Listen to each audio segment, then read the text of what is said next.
Friends, good morning అందరికి. ఈరోజు speciality వచ్చేసి జ్యోతిరావు పూలే. మనకు తెలిసిందే, ఈయన బీసీ వాళ్ళకి, సంక్షేమానికి వాళ్ళకి, మైనార్టీస్ వాళ్ళకి చాలా హెల్ప్ఫుల్ అనమాట. ఆల్రెడీ ఈయన డెత్ డే గురించి వీడియో ఆల్రెడీ పెట్టాను. అండ్ ఇలా వైఫ్ సావిత్రిబాయి పూలే గారి గురించి కూడా పెట్టాను. కావాలంటే ఆ వీడియోస్ నా దాంట్లో ఉంటే చెక్ చేసుకోండి. ఇప్పుడు రిలేటివ్ వీడియోలో కూడా పెడతాను, చెక్ చేసుకోండి.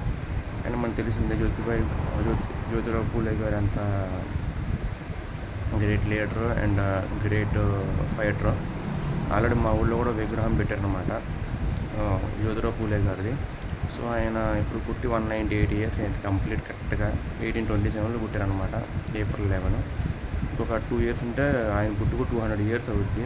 అయినా సరే ఆయన గుర్తుపెట్టుకున్నామంటే ఎందుకు, ఆయన చేసిన పనులు, ఆయన చేసిన కార్యక్రమాలు అండ్ ఆయన చేసిన వ్యక్తిగత పోరాటం అలాంటిదన్నమాట. అండ్ బడుగు బలిగిన వర్గాలకి, మెయిన్గా బీసీ వాళ్ళకి ఆయన చేసిన సంక్షేమ పథకాలు కావచ్చు, లేదా సంక్షేమ వర్క్స్ కావచ్చు, లేదా వాళ్ళ సపోర్టింగ్ కావచ్చు. ఇప్పుడు బిఆర్ అంబేద్కర్ గారు ఎలాగో అండ్ ఆయన జగజ్జీవన్ రావు గారు ఎలాగో ఈయన కూడా నమ్మచ్చ. అండ్ ఇంకొక మీకు స్పెషాలిటీ ఏంటి తెలుసా, జగజ్జీవన్ రావు గారు పుట్టింది April 5th, బిఆర్ అంబేద్కర్ గారు పుట్టింది April 14th, ఈయన పుట్టింది April 11th. ముగ్గురు మంచి వాళ్ళు ఒకే నెలలో పుట్టారు, కొంచెం గ్యాప్తో పుట్టారు. అవును, జగజ్జీవన్ రావు గారికి ఈయన గ్యాప్ చూడండి, 6 days గ్యాప్ ఉంది.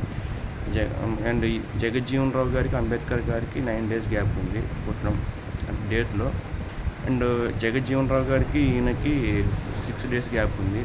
అండ్ ఈయనకి అంబేద్కర్ గారికి 3 days గ్యాప్ ఉంది. అట్లా 3 లీడర్స్ ఎట్ ఏ టైము ఒకే మంత్లో పుట్టారనమాట. చనిపోవడం డిఫరెంట్ మంత్స్లో చనిపోయారు, అది వేరే మ్యాటర్. అంబేద్కర్ వచ్చి December చనిపోయారు.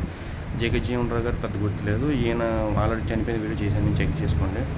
సో ఇలాంటి మంచి నాయకులు మన దేశానికి స్వతంత్రం తెచ్చి మంచి పోరాడి చేస్తే, కానీ ఇప్పుడు నాయకులు అది చేయట్లేదు అనమాట. అది ఏమన్నా మరి మీరే డిసైడ్ చేసుకోండి. Thank you so much.